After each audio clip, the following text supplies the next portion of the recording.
Vous écoutez Indépendance financière et hypothèque, où l'endettement est à éviter, l'épargne est à l'honneur et où la maison complètement payée remplace la voiture de luxe comme symbole de richesse. Je suis Frédéric Lacharité, courtier hypothécaire à Montréal et au Québec. Je veux vous aider à prendre le contrôle de vos finances, à transformer votre vie. Je vous transmets ma formule pour atteindre l'indépendance financière.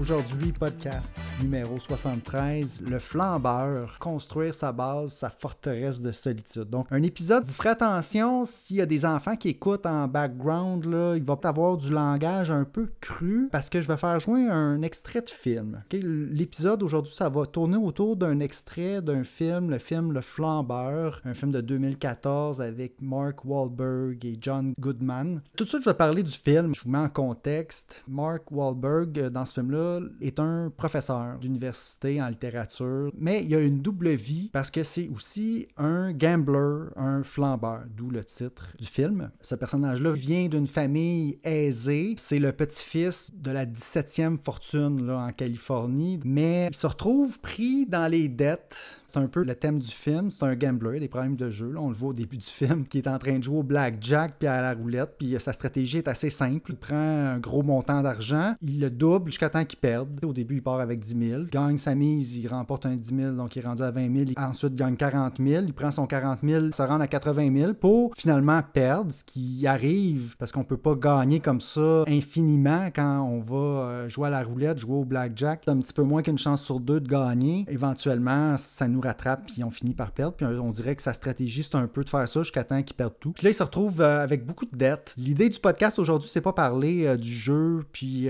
du gambling, là, mais plutôt de parler de l'extrait qui joue sur les réseaux sociaux que moi, j'avais jamais écouté le film, mais j'avais souvent entendu cet extrait-là sur Facebook. Et puis, c'est pas Mark Wahlberg qui parle dans l'extrait, c'est John Goodman. John Goodman, dans ce film-là, c'est un prêteur avec des méthodes de recouvrement un peu douteuses parce que là, le personnage principal a plusieurs dettes, puis lui, sa seule solution pour s'en sortir, c'est d'aller emprunter plus d'argent puis d'aller le miser pour être capable d'éventuellement de rembourser ses créanciers. Mais là, plus qu'il s'enfonce dans l'endettement, moins qu'il y a de recours. Puis là, il se retrouve devant John Goodman. Puis il y a une scène où est-ce qu'il lui donne des conseils financiers, des sages conseils financiers. Puis là, il faut prendre ça à la légère. Là. Ça se veut pas des vrais conseils, c'est un peu du divertissement. Je m'amuse un peu là, avec cet extrait-là aujourd'hui. Donc là, je vais vous faire jouer l'extrait, puis je vais vous donner encore un peu plus de contexte. C'est que John Goodman qui s'apprête à prêter justement un gros montant d'argent au personnage principal qui est déjà très très endetté, qui lui dit « Hey, je t'ai déjà vu en passant gagner comme 500 000 $ au jeu, donc comment ça se fait que t'as rien en ce moment? Combien qu'il te reste? » Puis là, le personnage principal, il dit « Ah, j'ai même déjà gagné 2,5 millions en jouant une soirée au blackjack. » Puis John Goodman lui demande « Oui, il t'en reste combien de tout ça? » Puis là, lui, il dit « Zéro. » Puis voici sa réponse. Voici les conseils financiers que le prêteur John Goodman donne au personnage principal qui est très endetté. Quand tu remportes 2,5 millions de $, même le pire trou de cul au monde sait ce qu'il doit faire. Tu t'achètes une maison avec un toit garanti 25 ans, un de ces petits tas de ferraille japonais indestructibles, tu mets ce qui reste à la banque à 3,5% pour payer tes impôts, et c'est la base, tu comprends? C'est ta maudite forteresse de solitude. Ça te permet de vivre tout le reste de ta vie en pouvant dire « va chier ». Quelqu'un te demande de faire quelque chose? Va chier. Ton patron t'emmerde? Va chier. T'as une maison à toi, un peu d'argent à la banque, puis t'évites de boire. C'est ce que je conseille à tout le monde, peu importe leur statut social. Est-ce que ton grand-père prenait des risques? Oui. Je te garantis que c'est parce qu'il était en position de dire « va chier ». La vie de tous les hommes sages est basée sur le « va chier ». Les États-Unis au complet sont basés sur le « va chier ». Alors voilà, c'était l'extrait du film Le Flambeur où John Goodman donne des sages conseils financiers à la personne à qui il s'apprête à prêter une grosse somme d'argent, que sa seule stratégie à cette personne-là, comme j'ai dit tantôt, c'est qu'il va aller rejouer l'argent pour essayer de se refaire. Bon, là, l'idée pourquoi que j'aime cet extrait-là, c'est que John Goodman ici fait référence à « c'est important, avant de prendre des risques, de se bâtir une base ». D'avoir une base, OK? Puis là, lui, ici, dans le contexte, il dit, ben, si j'avais 2,5 millions de $, je conseillerais à n'importe qui de faire, c'est de s'acheter une maison, de mettre le reste à la banque, de peut-être s'acheter une voiture, une japonaise, là, tu sais, rien de trop flashy, rien de trop gros. Puis après ça, t'es seté. t'as ta base, puis t'es plus obligé de faire quelque chose que quelqu'un te demande. Si ton patron te demande de faire quelque chose que tu veux pas faire, ben là, tu peux lui dire... Va chier. C'est ça l'idée. C'est le principe de base. Moi, quand j'ai commencé à travailler, j'ai bien vu qu'il y a certaines personnes dans la vie qui ont de l'air à faire des grandes choses, puis à prendre des risques. Puis ça, c'est bien beau, mais comment que ces personnes-là font pour prendre de tels risques? Eh bien, souvent, les gens qui vont être en mesure de prendre des grands risques, c'est qu'ils vont avoir leur base financière. Moi, c'est comme ça que je le vois. Puis, je l'ai utilisé, ça, dans ma vie. Ça a été tôt un objectif. Je me suis dit, OK, moi, je vais me construire ma base. Je vais me construire ma forteresse de solitude. Puis, après ça, ça va me permettre de peut-être prendre d'autres risques, de peut-être suivre ma passion, de peut-être changer de carrière, de peut-être aller réussir à aider d'autres gens autres que moi. Quand on a pu le stress de devoir survivre, quand on a réglé nos besoins de base, quand on a construit notre base, là, ça peut être vraiment intéressant parce qu'on peut possiblement aider les autres ou peu importe ce que nos ambitions sont. C'est pas pour rien qu'il y a beaucoup de politiciens qui vont dévouer leur vie justement à la politique. Puis là, bon, je suis d'accord que c'est pas tous les politiciens là, qui ont des belles valeurs, là, mais c'est pas pour rien qu'il y a beaucoup de politiciens qui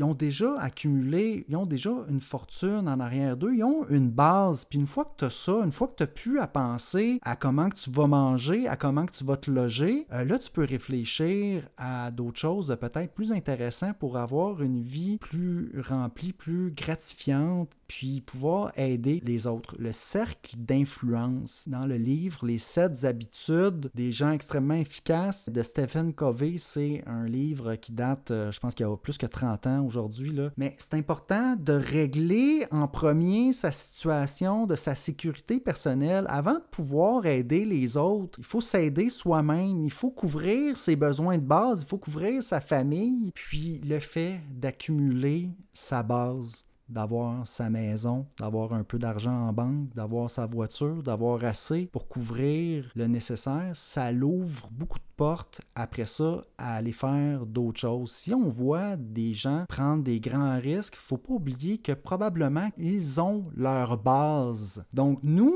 quand on va partir de zéro, il faut savoir qu'on n'a pas de base encore. C'est le cas de la majorité des gens. C'était mon cas quand j'ai commencé à travailler dans la vingtaine. J'avais pas de base. J'avais pas la base financière pour pouvoir commencer à faire des grandes choses. En partant, j'avais pas les capacités, les connaissances, puis j'avais pas la sécurité surtout qui vient avec le fait d'avoir sa base, sa forteresse de solitude. La référence ici à Superman. Tu sais, Superman, il a sa forteresse de solitude. S'il va se réfugier à cet endroit-là, il est en sécurité. Je pense que c'est un besoin quasiment de base qu'on a tous pour pas avoir à se retrouver pris au piège dans le métro, boulot, dodo, dans l'anxiété financière. Là, je reste dans le contexte par rapport à cet extrait-là. OK, puis là, on va le décortiquer un peu pour le plaisir. Déjà, j'ai fait jouer l'extrait. Puis là, on parle que le gambler, le flambeur, avait déjà gagné 2,5 millions en jouant, puis le tour perdu après. Évidemment, sa stratégie, c'est toujours de remettre sa mise pour doubler. Il sera jamais heureux, peu importe le montant qu'il réussit à doubler. Le problème, il est ailleurs ici, là, mais là, je parle pas de problème de jeu là, dans l'épisode, je parle de prendre des risques, oui, mais d'avoir sa base. Parce que je trouve que les conseils financiers de John Goodman, même si le personnage est un peu non recommandable, que son langage ici n'est pas nécessairement celui que j'utiliserais, je pense que ça a du bon. Le sujet, c'est pas sur le gambling, c'est sur accumuler sa base. Puis c'est pas en étant gambler là, qu'on y arrive. Là. C'est pas comme ça qu'on va accumuler sa base. Pour moi, c'est les 5 étapes pour atteindre l'indépendance financière. Moi, c'est de la façon que j'ai utilisée pour bâtir ma forteresse de solitude, puis ma base financière. Et puis, les 5 étapes, on pourrait appeler ça les 5 étapes pour bâtir sa forteresse de solitude. Ce sont des étapes qui, oui, vont prendre du temps, mais qui vont faire en sorte que ça va nous garantir qu'on va y arriver. Tu sais, je ne sais pas à quel point vous voulez risquer le fait de ne pas atteindre, d'avoir votre base financière, peut-être dans la quarantaine, dans le début cinquantaine. Bon, moi, ce n'était pas un risque que j'étais prêt à prendre, c'est pour ça que j'étais allé de façon assez systématique. Et puis d'entendre comme un gangster dire « Voyons donc, tu sais quoi faire avec 2,5 millions? Là, tu t'achètes une maison, tu mets le reste à la banque, puis ça, c'est ta base. Puis après ça, ce que tu fais, au moins, tu as toujours ça qui te revient, qui est ta sécurité. Après ça, ben oui, tu peux aller en prendre des risques puis faire d'autres choses, puis peut-être faire des grandes choses, en fait. Tu peux aller aider les autres, puis avoir des vocations sociales, puis poursuivre tes passions. Tu sais, ça, c'est une autre chose. Est-ce qu'on devrait poursuivre nos passions? Tu sais, celui qui dit de poursuivre ta passion, c'est peut-être que lui, il a déjà sa base, tu sais, puis c'est pour ça que lui, il est en train de poursuivre sa passion. En réalité, aller construire sa base financière, il faut plus poursuivre nos talents, il faut plus poursuivre ce qui est en demande, offre et la demande. Quel talent qu'on a qui va faire en sorte qu'on va dégager un profit pour être capable d'accumuler notre base, notre 1 million, 2 millions, 3 millions de dollars, qui va être notre forteresse de solitude. Dans l'extrait, il dit « Est-ce que ton grand-père a pris des risques? » Il répond « Oui. » OK? Parce que dans l'histoire, comme j'ai dit, lui, c'est le petit-fils de la 17e fortune en Californie. Donc, son grand-père est très, très, très riche. Mais lui, c'est un professeur à l'université en littérature. Il a comme pas poursuivi nécessairement d'accumuler de l'argent, même qu'il y a un problème de jeu, puis il y a un style de vie un peu destructif. Là, John Goodman lui demande, est-ce que tu penses que ton grand-père, lui, en a pris des risques? Fait que là, il dit, ben oui, il en a pris, c'est sûr. Mais là, le personnage lui répond, je te garantis qu'il a pris des risques à partir d'une position de... Va chier. À partir de cette position-là, la position de... Va chier. C'est ça, c'est de cette position-là qu'on peut prendre des risques quand on est à l'abri, des prédateurs, quand on est à l'abri du système. Tu sais, en réalité, là, il n'y a personne, tu sais, qui va vraiment nous attaquer. En tout cas, ben, ça peut arriver, là, mais tu sais, moi, je pense qu'en général, tu sais, on est quand même à l'abri au Canada de se faire attaquer là, financièrement. C'est sûr qu'il y a des fraudeurs, tout ça, il faut être très, très vigilant. Mais je pense que le plus gros risque qui nous guette, c'est le risque de ne pas porter attention à nos finances et de ne pas aller vers accumuler notre base. Puis ça va nous garder pris au piège dans un cycle de consommation, d'endettement, puis de toujours devoir retourner travailler sans progresser. Pour moi, ça, c'est le plus grand danger. Le système capitaliste, OK? Le système capitaliste, c'est vraiment pas un bon système, on s'entend. Mais le système capitaliste, c'est le meilleur système qu'on a eu à date. Donc, il faut faire avec, OK? Il y a des bons côtés, il y a des mauvais côté, on a le droit à la propriété, on a le droit d'accumuler des biens, on a le droit d'accumuler une somme d'argent pour se protéger, mais le système capitaliste fait en sorte que, oui, les occasions de tout dépenser, de tout perdre, en réalité, c'est pas une personne qui va venir te voler ton argent, c'est pas ça le plus gros danger. La société de consommation, c'est de regarder son voisin qui a ci, puis de voir les gens qui vont en vacances, pourquoi que moi j'ai pas ça, l'autre il a ça, de se comparer, puis là, ben ok, je vais aller m'endetter, ça doit être ça que les gens font, puis de ne pas penser à ça prend une base financière. Est-ce que vos parents vous ont dit ça? Moi, mes parents, ils m'ont pas parlé de ça nécessairement. On parle du chemin classique pour se rendre à la retraite, travailler pendant 40 ans, puis après ça, tu as ta retraite à 65, tu arrêtes de travailler, puis là, tu continues avec un petit peu moins de revenus. Le chemin classique, pour moi, c'est pas si sécuritaire de le faire de cette façon-là. C'est peut-être pas si pire quand même de le faire. C'est moins pire que d'avoir un style de vie destructif, puis de s'en aller carrément dans le mur, puis de rouler à 100 000 à l'heure dans l'endettement, puis de se casser la face, puis de faire faillite. Mais l'idée d'accumuler sa base, sa forteresse de solitude, ça reste super important. Donc, puis quand tu vas vouloir prendre des risques, pense que ceux que tu vois prendre des risques, probablement qu'ils l'ont, eux, leur base. Puis tant que tu n'as pas réussi à accumuler ta base, est-ce que vraiment tu peux te permettre de prendre des grands risques? Peut-être que tu peux le faire, peut-être que non, mais moi, pour avoir mes 4 piliers de bonheur, pour être heureux, je voyais que ça me prenait cette base financière-là, la paix financière, pour pouvoir m'occuper de ma santé, m'occuper de ma famille. Moi, je le voyais comme une responsabilité en tant qu'adulte. Je veux être quelqu'un de responsable, je veux être quelqu'un que les autres peuvent dépendre de moi si jamais il y a un problème. Je vais être en position solide de pouvoir aider les autres. Les riches peuvent sembler prendre des grands risques, mais c'est parce qu'ils ont leur base. À moins là vraiment d'avoir un talent fou là, puis d'être un génie, puis ça, il en parle dans le film. Peut-être que tu n'as pas besoin de penser à ton accumulation quand tu as un talent extraordinaire, une personne en 1 million qui a ce talent-là, qui peu importe ce qu'il va faire, c'est pas bien grave s'il ne pense pas à son accumulation parce qu'il va être capable de générer des grands revenus juste par son pur talent. Il Il y a très peu de personnes, OK? J'ai pas de talent inné sur quoi que ce soit. Pour la majorité des gens, l'idée, ça va être d'accumuler sa base sans prendre trop de risques. Dans l'extrait, il parle, quel montant? Lui, il parle de 2,5 millions, mais là, c'est parce que le personnage avait gagné cette somme-là. Ben, en réalité, le montant, c'est pas si important, là. Quel montant qu'on a besoin pour notre base financière? Ben, on peut utiliser la règle du 4%, 25 fois nos dépenses annuelles. Ça pourrait être notre base, nos dépenses minimales annuelles, 25 fois, si on accumule ça.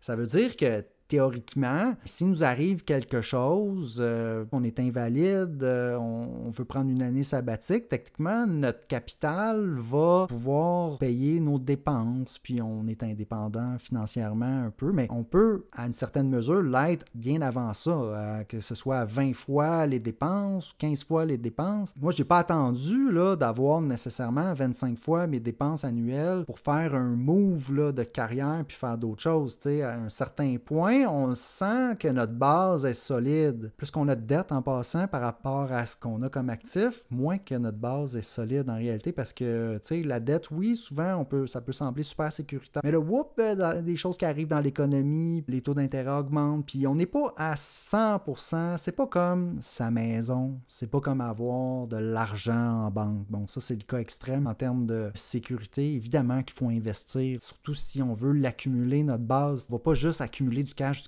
sans rien faire avec dans un compte épargne, c'est sûr. Ça prend de l'investissement, ça prend des actifs qui vont gagner en valeur, ça prend tout ça. Si on veut passer de 0 à 1 million, 2 millions, 3 millions de dollars, mais il faut faire attention, il y a différents niveaux de risque qu'on peut utiliser pour aller plus vite. Puis, à un certain point, il faut se dire, ouais, OK, mais je ne l'ai pas encore, ma base. Je veux-tu vraiment mettre à risque ma base? Peut-être que le plan, c'est d'accumuler sa base, puis après ça, avec l'extra, là, on peut peut-être s'amuser puis aller prendre plus de risques. Prendre le risque de suivre sa passion. Quand notre passion, c'est plus un hobby, quand notre passion, c'est pas quelque chose qui est rentable, quand notre passion, on n'a pas nécessairement un talent dans cette passion-là, c'est développer un nouveau talent vers une nouvelle passion, je ferai attention à ça. C'est sûr, un milliardaire, il va dire, oui, suivez vos passions, mais eux, ils ont déjà leur base, là. Faut faire attention quand on part de zéro, on va plutôt suivre notre talent. On va suivre notre talent dans ce qui est rentable, ce dans quoi on est bon.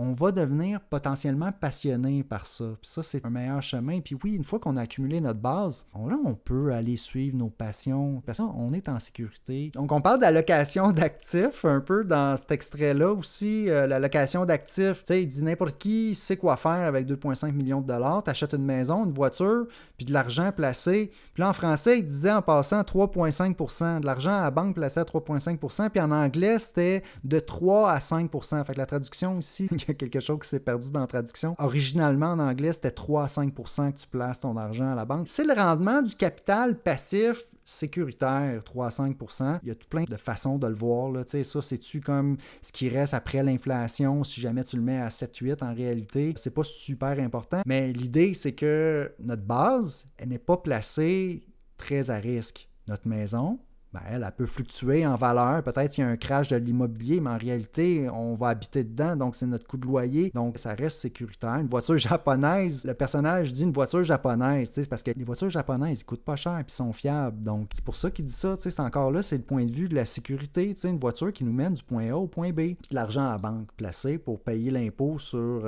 les taxes sur la maison. Puis c'est ça, là. C'est ça la base financière. Puis après ça, on fait d'autres choses. Attention à ceux qui veulent que vous optimisiez le rendement de votre base en le mettant à risque. Attention, qui disent, non, vous devriez comme faire la manœuvre, là, puis emprunter, puis investir, puis... ouais, mais ça, c'est votre base. OK? C'est votre base. C'est vous qui allez décider du niveau de risque. Faites attention des conseils que vous écoutez. Allez-y avec ce que vous êtes à l'aise. OK? C'est normal que vous ne vouliez pas mettre votre base à risque. La paix financière que procure notre base, ça n'a pas de prix. OK? Ça n'a pas de prix. Donc, moi, je suis prête à perdre du rendement pour dormir mieux la nuit, pour après ça travailler sur mes autres projets qui, eux, peut-être je vais prendre plus de risques puis ça va être plus rentable. Je suis content de le savoir que ma base, elle est en arrière de moi puis qu'elle va rester là puis qu'elle n'est pas en danger. Donc là, l'idée là, de dire... Va chier. C'est pas dans l'optique de je vais emprunter de l'argent puis après ça, je vais dire ça. Là, c'est pas du tout ça. Moi, je dis pas ça à personne. C'est plus dans l'idée de le dire au système parce que vous voulez pas faire comme les autres. Vous voulez pas aller faire le métro boulot dodo puis suivre le plan de match standard, d'aller travailler 40 ans puis après ça, de prendre la retraite à 65, dépenser au fur et à mesure l'argent qu'on fait. C'est un peu ça l'idée de dire va chier au système financier. OK? C'est aussi dire va chier aux injustices. Parce qu'il y a des injustices, on les voit pas, mais notre salaire augmente pas aussi vite que le prix des choses. Puis ça, c'est pas une personne qui va venir nous voler, là, c'est le système en général, OK, capitaliste, que je vous dis, qui est pas le meilleur système, mais qui fait en sorte qu'on se retrouve sans le vouloir, pris peut-être dans une roue si on fait pas attention, si on pense pas à notre base. J'aime beaucoup l'idée d'aller accumuler notre base pour contrer les injustices, pour pouvoir dire va chier aux injustices, pour pouvoir dire va chier au pouvoir. Tu sais, c'est qui a le pouvoir? C'est les multimilliardaires, c'est ceux qui contrôlent la planète. On les voit pas, on le sent pas, tu sais. On pense que quelqu'un qui est riche, c'est quelqu'un justement qui flash puis qu'on voit dans la rue. Mais en réalité, non, là, les super riches, ceux qui contrôlent la planète, c'est des milliards et des milliards de dollars. On les voit pas, on n'y pense pas. Okay, mais c'est eux qui ont le pouvoir. Il faut faire attention, il faut les taxer, il faut les imposer. Il faut pas être contre les hausses d'impôts. Faut être pour, parce que les multimillionnaires partout dans le monde, les inégalités entre le 1% puis le 99%, entre le 0,1% puis tout le reste grossit année après année. Plus qu'on m'enlève de l'imposition, plus qu'on m'enlève des règlements, plus qu'on réduit la taille du gouvernement, plus ceux qui ont du capital augmentent leur capital facilement, puis ça, c'est des injustices. Chaque personne, pour moi, devrait avoir le droit d'accumuler sa base. Pas juste les plus riches, tout le monde. Puis ça devient de plus en plus dur de faire ça parce qu'à un moment donné, les gouvernements doivent redistribuer ça comme il faut parce que ceux qui ont le pouvoir, ceux qui ont l'argent, c'est eux qui décident. Et puis, pour se protéger de ça, c'est d'accumuler notre base. Si on accumule notre base, on peut dire va chier aux injustices, au pouvoir. L'idée, c'est de dire va chier et d'avoir la capacité de prendre soin de soi, puis ensuite de contribuer à la société, puis au lieu de juste devoir survivre. On veut pas juste devoir survivre, on veut avoir une vie remplie, puis pour moi, se créer sa base financière, ça fait partie de ça. Évidemment, prenez ça avec un grain de sel, ce que je vous dis. Je comprends que c'est pas tout le monde qui a ce mindset-là. Moi, c'est comme un mindset que j'ai depuis 20 ans que, OK, c'est important d'accumuler sa base. Maintenant, je veux un petit peu partager cette idée-là à d'autres. Je pense que c'est faisable. Il faut travailler un peu. Il y a une façon d'y arriver. Le plan en 5 étapes que j'ai proposé à l'épisode numéro 68, vous pouvez aller télécharger le guide PDF sur frédériclacharité.com/5 étapes. On pourrait dire un plan en 5 étapes pour construire sa base. Puis on pourrait dire même que c'est un plan en 5 étapes pour pouvoir dire va chier. Sur ce, je vous souhaite une bonne journée, puis je vous souhaite un bon cheminement vers l'indépendance financière. Merci.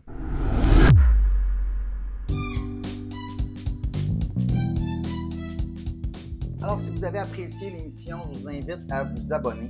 J'ai aussi une page Facebook à laquelle vous pouvez vous abonner. Ça s'appelle Frédéric Lacharité, courtier hypothécaire. Vous verrez passer mes publications hypothécaires quotidiennement. Si vous avez des questions ensuite d'hypothèque pour moi, achat, renouvellement, refinancement, n'hésitez pas à communiquer avec moi en prenant un rendez-vous. L'adresse parleravecfred.com. C'est un site, ça va vous mener directement sur mon calendrier. Vous pouvez choisir la date, l'heure, choisir le moment qui vous convient pour prendre rendez-vous. Ensuite, par courriel à hypothèque au pluriel, donc hypothèque avec un S, à commercial frédériclacharité.com, téléphone 514-243-8994. Toutes ces infos-là sont disponibles dans les notes de l'émission. Puis ça me fera plaisir de parler d'indépendance financière et d'hypothèque avec vous.